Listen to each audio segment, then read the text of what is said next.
राजालाई खालि पश्चिम बङ्गालको इलेक्सन जित्ने एउटा मोहरा मात्रै बनाइएको हो कि माध्यम बनाइएको हो कि समर्थन फिर्ता लिएपछि इलेक्सनमा जान्छ मुलुक। इलेक्सनमा जानासाथ माओवादी साफ हुन्छ, हतासाफै हुने हो। मलाई लाग्छ उहाँहरू 10 सिटभन्दा कममा आउनुहुन्छ। त्यसैले यदि अब राजाले सार्वजनिक रूपमा आफ्ना कुराहरू राख्दैनन् र एउटा क्लियर भिजन दिँदैनन्, राजालाई राजा हुनै मन छ कि छैन, अहिले एज अ नागरिकको रूपमा त भन्न पाइन्छ नि, बोल्न पाइन्छ राजा। त्यसले प्रचण्डजीसँग कुनै पनि राजनीतिक एउटा नैतिकता छ भन्ने कुरा देखिएन। भारतले ल्याइदिँदाखेरि आउने र भारतले फाल्दाखेरि फालिने भनेपछि त नेपाली नागरिकहरूको त केही अस्तित्व र स्वामित्व भएन नि, होइन? त्यो भन्न पाइन्छ। त्यो उहाँहरूले अविश्वासको प्रस्ताव राखेर हटाए भइहाल्यो नि। उहाँहरू त संसदमा हुनुहुन्छ नि, आफ्नो भूमिका पुरा गर्नु पऱ्यो नि, बोलेर मात्रै त भएन नि। यो मुलुकको अहिलेको वर्तमान आवश्यकतालाई हेर्दाखेरि राज संस्था आवश्यक छ। हामी मिलेर काम गर्नुपर्छ भन्ने हाम्रो बुझाइ नै एकदमै कमजोर छ। हामी सबैलाई के लागिरहेछ भने म नै हिरो हो, मैले गरेपछि त भइहाल्छ नि, तर हुनेवाला छैन। त्यो धार्मिक समुदाय, भारतको जुन धार्मिक समुदाय छ, त्यो धार्मिक समुदाय नेपालमा राजा होस् भन्ने चाहन्छ भन्ने कुराको सन्देश हो यो, होइन? नेपालमा सत्तामा आउनको लागि भारतलाई नै रिजाउनु पर्ने रहेछ, या जुन लम्पसरवाद भनेर हामी भन्छौँ नि, त्यो लम्पसरवादमा राजा पनि फसेका हुन् कि?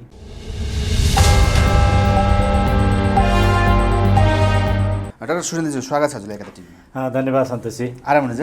ठिक छु, नव वर्षको शुभकामना। लामो समय पछाडि भेट भयो। अब यो नयाँ वर्षमा हजुर त नयाँ एउटा कन्सेप्ट, नयाँ हुनुपर्छ देशमा, योजना, सरकार, देश हाँक्ने मान्छे, नयाँ विकल्पका कुरा खोज्ने मान्छे। अब नयाँ विकल्प यत्रो समयमा तपाईँ पनि धेरै दुःख गर्नुभयो, बोलिरहनु भएको छ, माइतीघर मण्डलदेखि लिएर विभिन्न ठाउँमा चाहिँ कसरत गर्नुभयो, विभिन्न अभियान चलाइरहनु भएको छ। के छ अभियानको अवस्था? अनि अहिले मैले भनेको कुरा, अब नयाँ वर्ष पनि लाग्यो, केही सोच्दै हुन्छ अथवा कि चेन्ज हुँदैछ मनस्थिति? सन्तोषजी, तपाईँले यस्तो प्रश्न सोधिदिनु भयो कि सोद्धा चाहिँ हल्का किसिमले, नरम किसिमले सोध्नुभयो, तर कुरा चाहिँ गम्भीर सोधिदिनु भयो।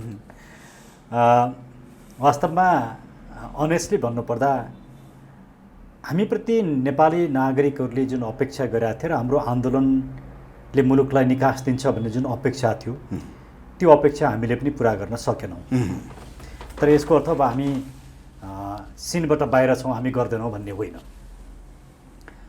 हाम्रा बिचमा पनि सफलता र असफलताका थुप्रै रोह अवरोहहरू रहे। हामीले जुन एजेन्डा उठायौँ, जुन विषयवस्तुलाई प्रस्तुत गऱ्यौँ, समस्या यी हुन् र यिनका समाधान यी हुन् भनेर जसरी राख्यौँ, त्यो विषयमा सबैले त्यसलाई स्वीकार गरे, मन पराए।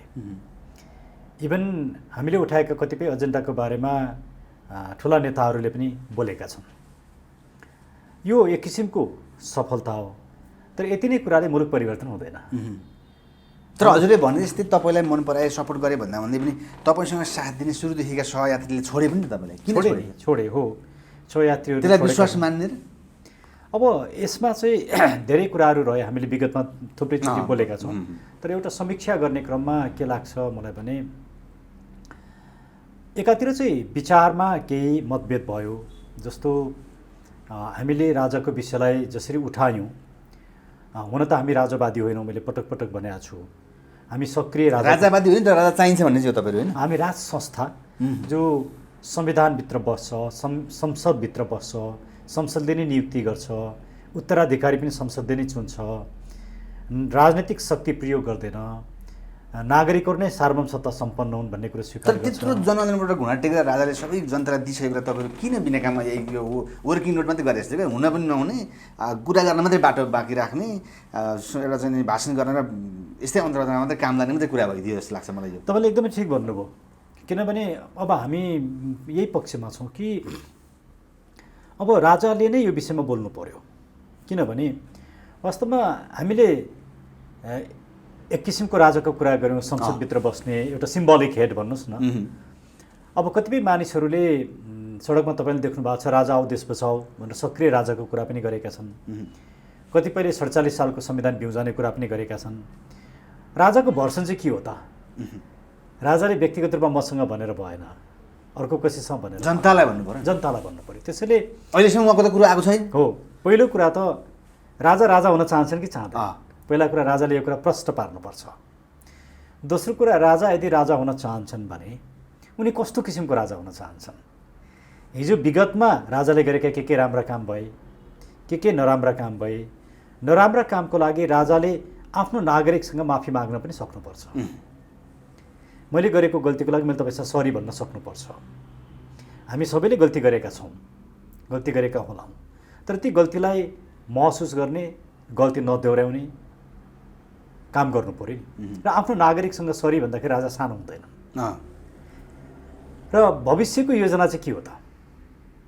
अनि त्यो भने सार्वजनिक गरेपछि पिपुलले राजालाई साथ दिने भए दिन्छन्, नदिने भए दिँदैन। यी कुरा सुन्दा त हजुरले पनि कुरा नबुझिकन किन यो अभियानमा चाहिँ उहाँको राज संस्था संवैधानिक जनतन्त्र र हजुरले भने जस्तै उहाँहरूलाई अगाडि बढाएर किन नारा ल्याउनु भयो त? त्यसपछि त जनतामा त विश्वास आयो नि त यो कुरा त। हामीले किन यो कुरा अगाडि सार्यौँ भने हामीले जुन किसिमको राज संस्थाको कुरा गऱ्यौँ, अर्थात् संसदभित्र बस्ने राज संस्थाको जुन हामीले कुरा गऱ्यौँ, त्यो विषयमा मैले राजासँगको भेटघाटमा यही कुराहरू राखेँ।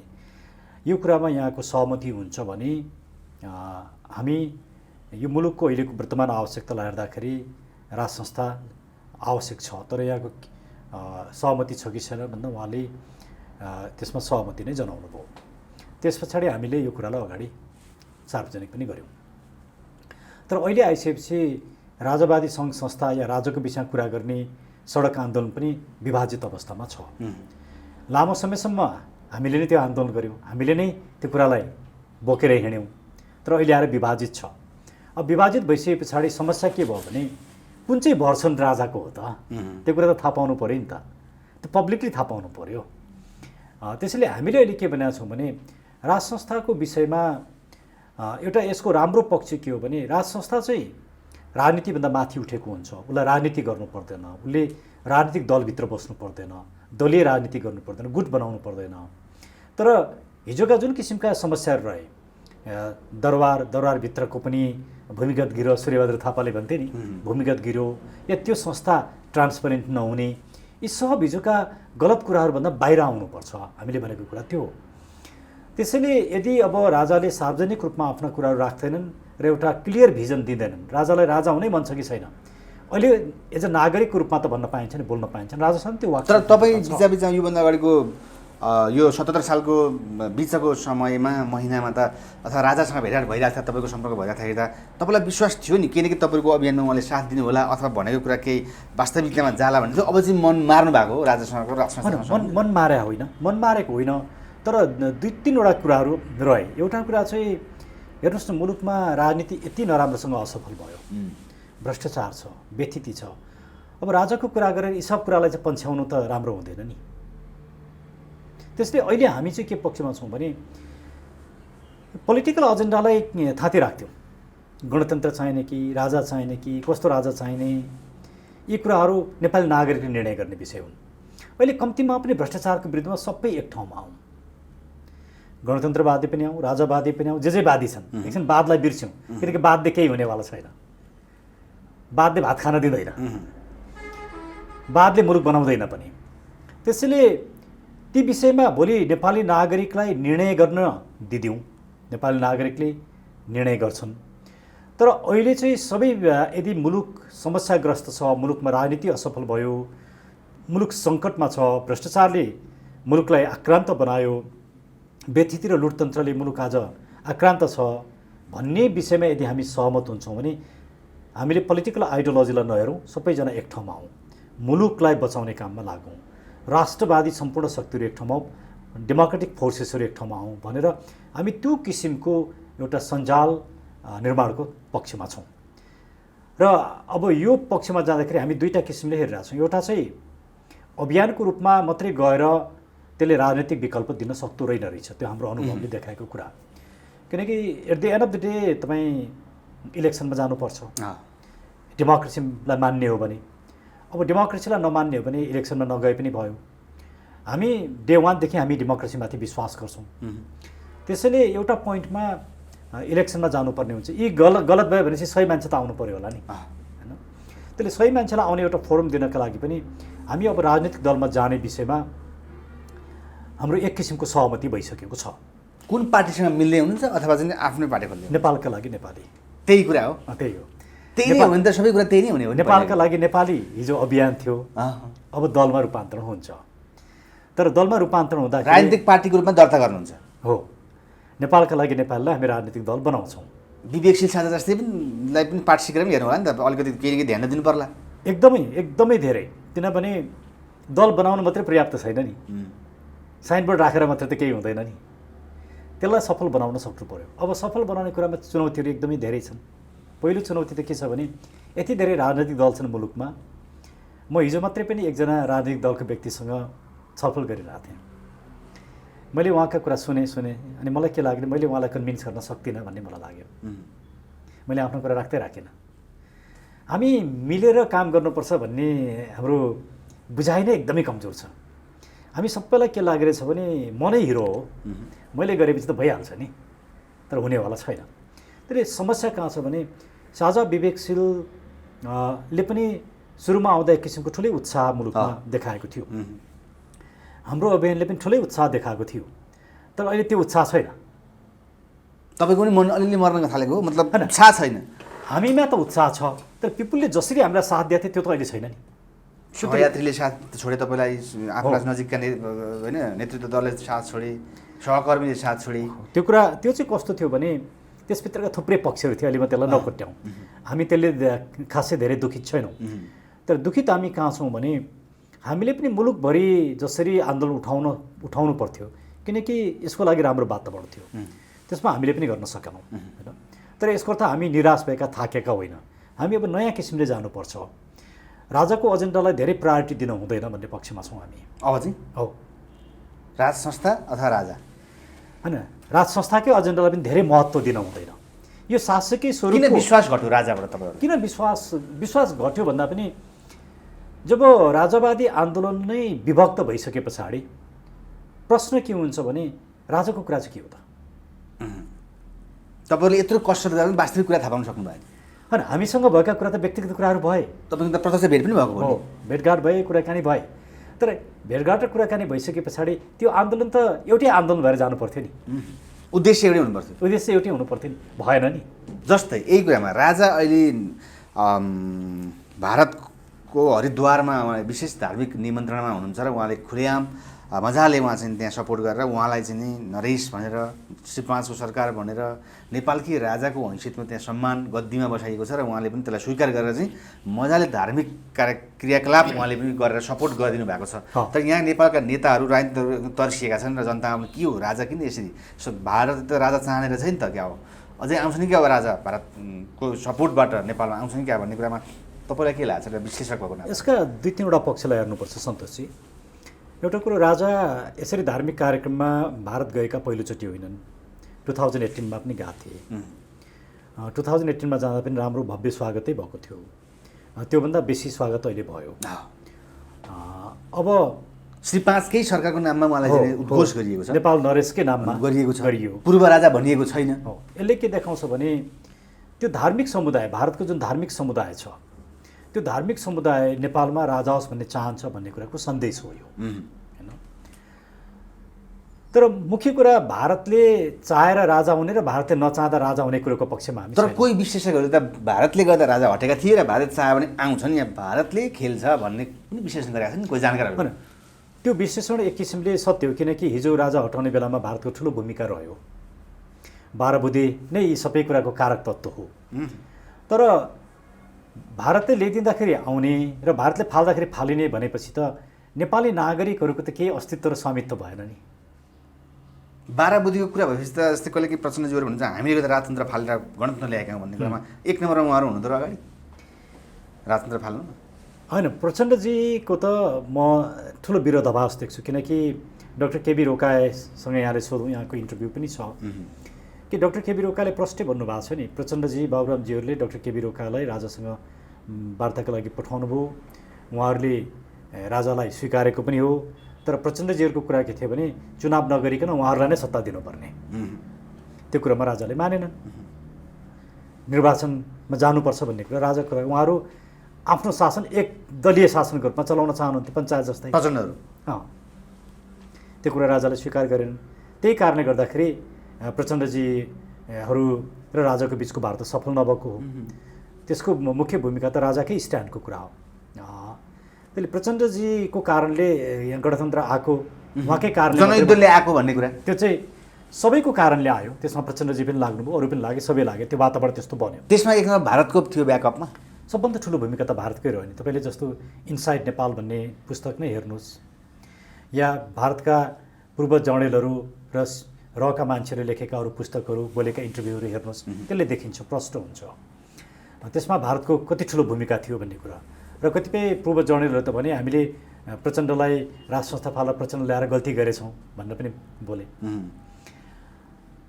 आजको मुख्य प्रश्न चाहिँ के हो भने, अब अहिले तपाईँले जुन प्रश्न सोध्नुभयो के त भारतमा राजाले जुन किसिमको एउटा सम्मान पाए त्यसले राजा आउने अवस्था हो कि होइन भन्दाखेरि त्यसलाई 2-3 किसिमले मैले हेर्छु। पहिलो म के हेर्छु भने, भारतमा जसरी हिजो राजाप्रतिको एउटा नकारात्मक दृष्टिकोण थियो, त्यो नकारात्मक दृष्टिकोण क्रमशः हट्दै गइराखेको अवस्था देखिन्छ।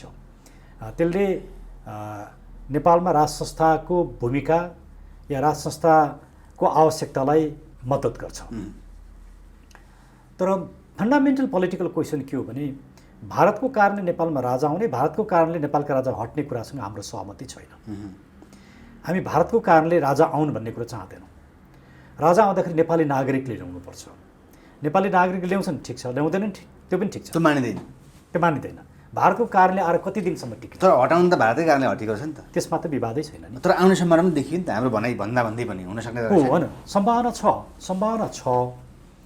तर अब यसले अर्को एउटा यसको नकारात्मक पक्ष पनि छ। त्यो नकारात्मक पक्ष के हो भने, नेपालमा सत्तामा आउनको लागि भारतलाई नै रिजाउनु पर्ने रहेछ, या जुन लम्पसरवाद भनेर हामी भन्छौँ नि, त्यो लम्पसरवादमा राजा पनि फसेका हुन् कि भन्ने प्रश्न त उठ्छ नि, मानिसले उठाउन थालिसके। त्यसले त्यो राज संस्थाको पनि हित गर्दैन। अहिले मुलुकलाई चाहिएको चाहिँ एउटा विदेशीहरूको, भारतको, हाम्रा छिमेकीहरूको हामीलाई एउटा सद्भाव चाहिन्छ। तर उनीहरूकै कारणले हाम्रा राजनीतिक विषयमा निर्णय गर्न चाहिँ हुँदैन। राजनीतिक विषयमा निर्णय हाम्रो आफ्नै कारणले गर्नुपर्छ। हामीले खोजेको त्यो हो। त्यसले एकातिर राजाको सम्भावना बढिरहेको देखिन्छ भने, अर्कोतिर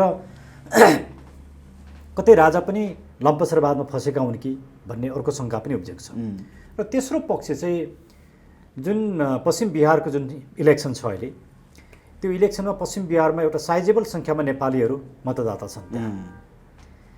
र भारतका गृहमन्त्रीले राजनाथले विभिन्न ठाउँमा भाषण गर्दा क्लियरली भने कि हामी नेपालीहरू जो भारतमा छन् उनीहरूलाई हामी उचित सम्मान दिन्छौँ, सुरक्षा दिन्छौँ, तपाईँहरू पनि भारतीय नै हो, तपाईँहरूले हामीलाई मत दिनुहोस् भनेर उनले भने।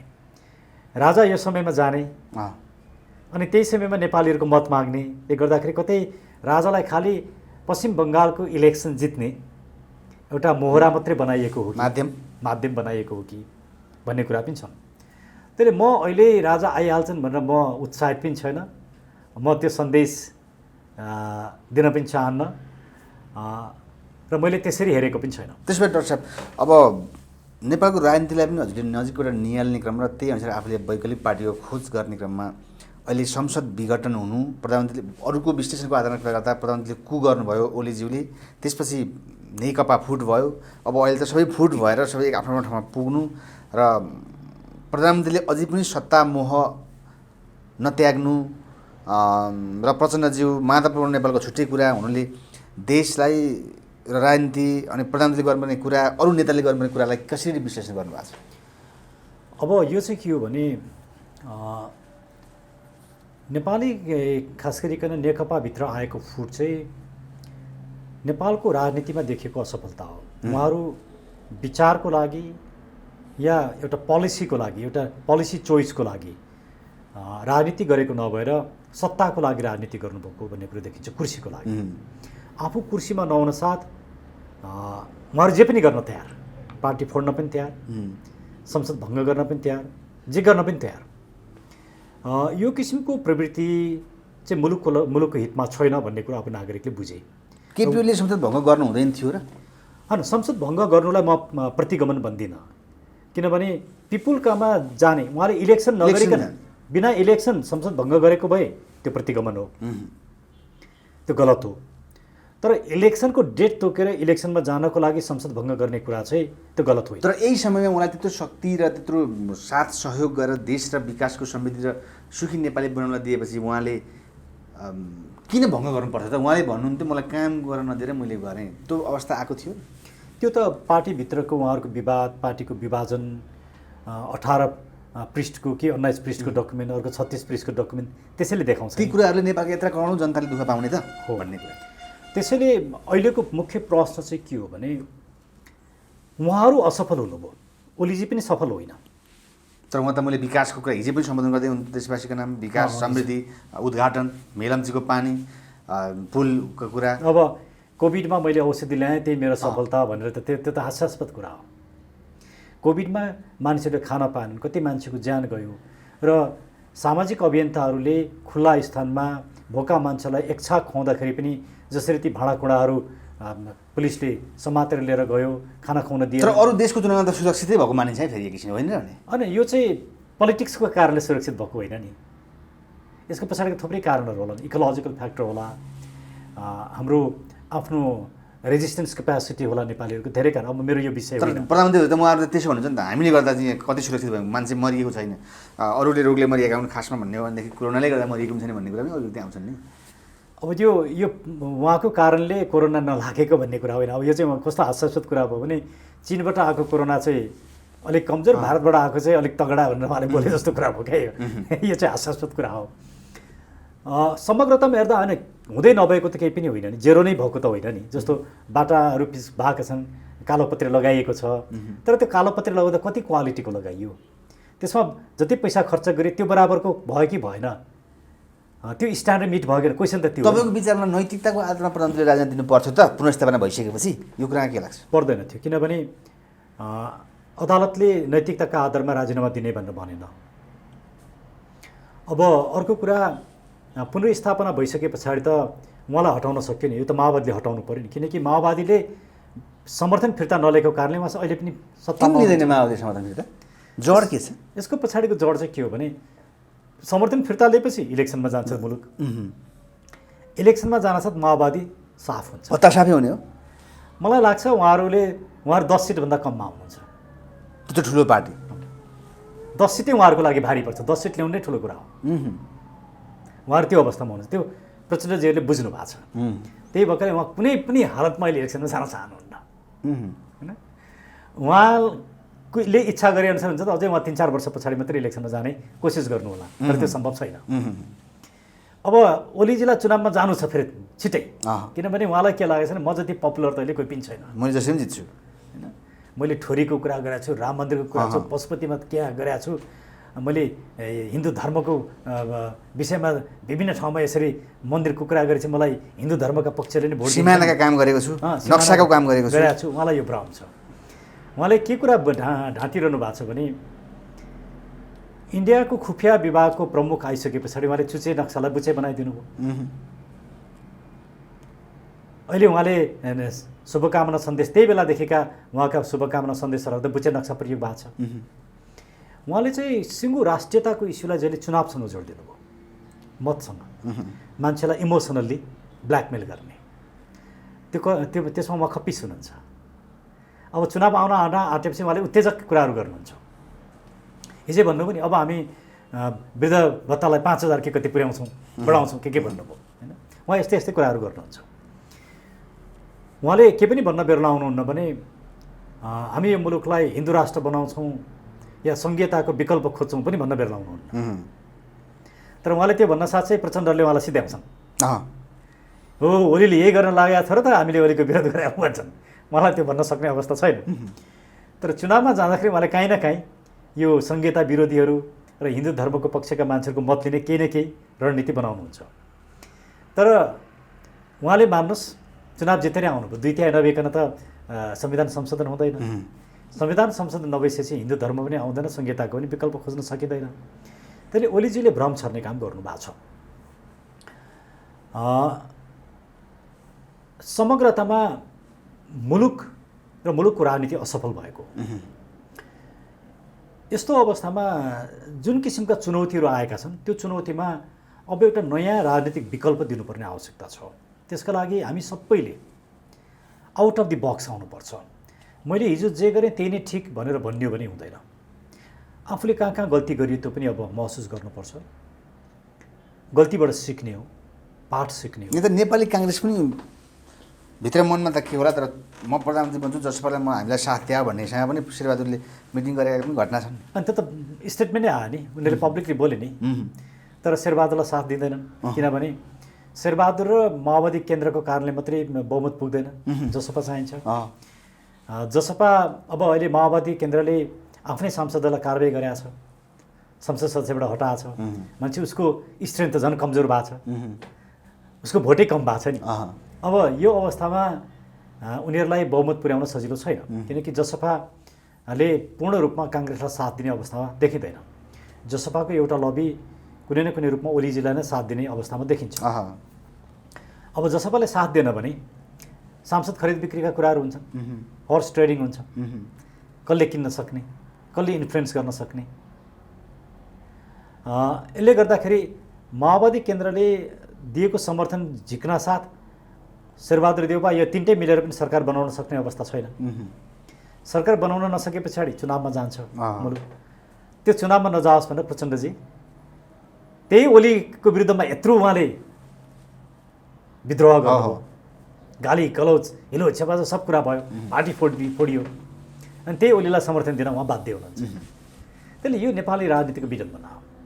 यदि प्रचण्डजीमा अलिकति पनि सैद्धान्तिक निष्ठा हुन्छ भने, जुन कारणले उहाँहरूले पार्टी फोड्नुको जुन आरोप ओलीजीलाई लगाउनुभयो, ओलीजीलाई लगाएको आरोप त ओलीजीले प्रतिगमनकारी भयो, सङ्घीयतालाई मास्ने काम गर्न लाग्यो, गणतन्त्र मास्ने काम गर्न लाग्यो, संविधानलाई मास्न लाग्यो, यिनै आरोप त हुन् नि। भारतीय दलालसम्म भने नि प्रचण्ड ओलीलाई त्यतिसम्म भने, त्यति भन्न सक्छन् त्यो कुरा। अब त्यस्तो भनिसके पछाडि त त्यो समर्थन त दिन मिल्दैन नि, त्यस्तो मान्छेलाई समर्थन दिन मिल्छ? त्यसले प्रचण्डजीसँग कुनै पनि राजनीतिक एउटा नैतिकता छ भन्ने कुरा देखिएन। तर उहाँको चाम जनयुद्धदेखि आउनुभएको, उहाँलाई त्यत्रो समर्थन गरेको, यो कुरा किन खस्कँदै जानुभयो? खास समस्या चाहिँ के हो? समस्या पत्ता साफ हुन्छ, चुनावमा जान साथ सिद्धिन्छ। उहाँको जुन किसिमको एउटा राजनीतिक रूपमा उहाँ अहिले कमजोर बन्नुभएको छ, अब पिपुलले पत्याउने अवस्था छैन। यो अवस्थामा उहाँहरू चुनावमा जान चाहनुहुन्न। तर मुलुकको यो राजनीतिक क्राइसिस बढ्यो भने र उहाँहरूले यो विकल्प राजनीतिलाई असफल बनाइसकेको कारणले विकल्प चाहिँ अब आउन जरुरी छ। र त्यो विकल्पभित्र राजाको कुरालाई इन्कार गर्न पनि सकिँदैन। त्यो एउटा विकल्प यथावत नै छ।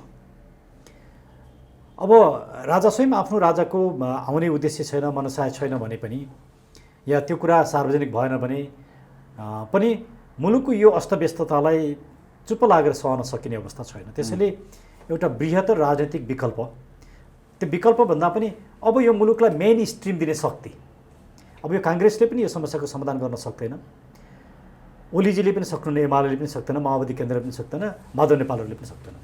त्यसले अब एउटा सशक्त यो मुलुकलाई ड्राइभ गर्ने, राजनीतिलाई सफल बनाउने, मुलुकलाई स्थायित्व दिने र समृद्धि गर्ने र मुलुकलाई राइट डिरेक्सनमा लिएर जाने शक्ति जरुरी छ। तर नेपाली काङ्ग्रेसका संसद जस्तै युवा नेताहरू, गगन थापा जस्ता प्रधानमन्त्रीले राजीनामा अहिले दिइहाल्नुपर्छ, तपाईँ छोडिहाल्नुहोस् भन्छन्, किन भन्छन्? होइन, त्यो भन्न पाइन्छ। त्यो उहाँहरूले अविश्वासको प्रस्ताव राखेर हटाए भइहाल्यो नि। उहाँहरू त संसदमा हुनुहुन्छ नि, आफ्नो भूमिका पुरा गर्नु पऱ्यो नि, बोलेर मात्रै त भएन नि। उहाँले कि त माओवादी केन्द्रसँग मिलेर समर्थन फिर्ता लिएर सरकार दिनु पऱ्यो, ओलीजीलाई फाल्नु पऱ्यो नि। त्यो गर्न त केहीले रोकेको छैन उहाँहरूलाई। उहाँले त्यो काम गर्नु पऱ्यो। उहाँले अनावश्यक हल्ला गर्ने होइन, र्युमर क्रिएट गर्ने होइन, काम गर्ने हो। सक्नुहुन्छ ओलीलाई फाल्नु पऱ्यो, सक्नुहुन्न चुप लागेर बस्नु पऱ्यो, काम गर्न दिनु पऱ्यो, काम गरेर त दिनु पऱ्यो नि। आफूले पनि सहयोग गर्नु पऱ्यो। होइन, सहयोग त राम्रो कुराको लागि जसले पनि सहयोग गर्नुपर्छ, नराम्रो कुराको विरोध गर्नुपर्छ। तर सबभन्दा यहाँ अहिलेको सबभन्दा महत्त्वपूर्ण भूमिका चाहिँ र अपारदर्शी भूमिका चाहिँ माओवादी केन्द्रको छ।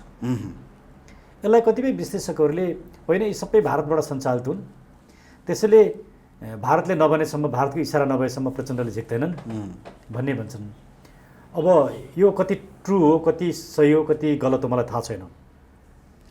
तर मलाई के लाग्छ भने अहिले प्रचण्डले नझिक्नु पछाडि चाहिँ चुनावकै रिजन हो। उहाँको विशुद्ध इलेक्सनमा आफूले जित्न सकिँदैन, आफ्नो पार्टी समाप्त हुन्छ भनेकै कारण नदिएको जस्तो मलाई लाग्छ। जस्तो अन्तिममा अबको राजनीति कस्तो हुनुपर्छ र हजुरहरूको अपेक्षा अथवा नयाँ वर्ष पनि लागेको छ, राजाका कुरा, ओलीका कुरा, प्रचण्डका कुरा जे भए पनि नेपाललाई विकासात्मक रूपमा अगाडि बढाउनलाई हुनुपर्छ के हजुरको विचारमा अन्तिममा भन्नुहोस्।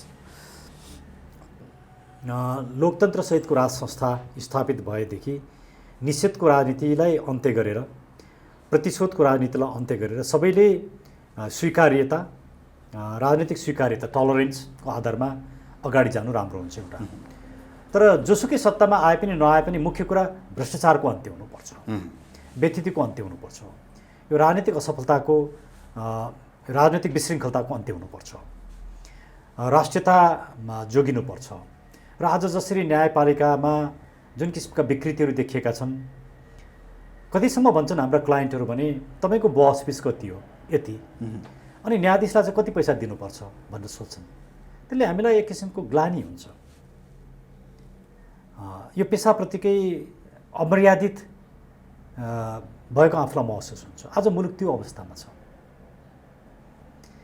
न्यायाधीशलाई नै पैसा खुवाउनु भयो त किन यो लिगल प्रोफेसनै किन चाहियो र? बिचौलिएर न्यायाधीश भए त पुगिगयो नि। मुलुकको अवस्था यति दयनीय छ। मान्छेलाई मैले निष्पक्ष रूपमा न्याय पाउँछु भन्ने कुरामा विश्वास हराइसकेको अवस्था छ।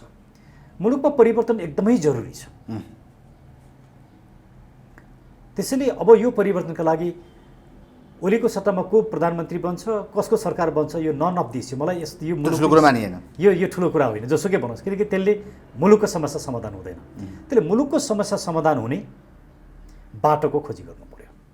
यो 2078 सालको यहाँहरूको पनि भूमिका, हाम्रो पनि भूमिका चाहिँ सबैले सोच्नु पर्यो, त्यसमा लाग्नु पर्यो। हस्, थ्याङ्क यू भेरी मच समय। हस्, सन्तोष।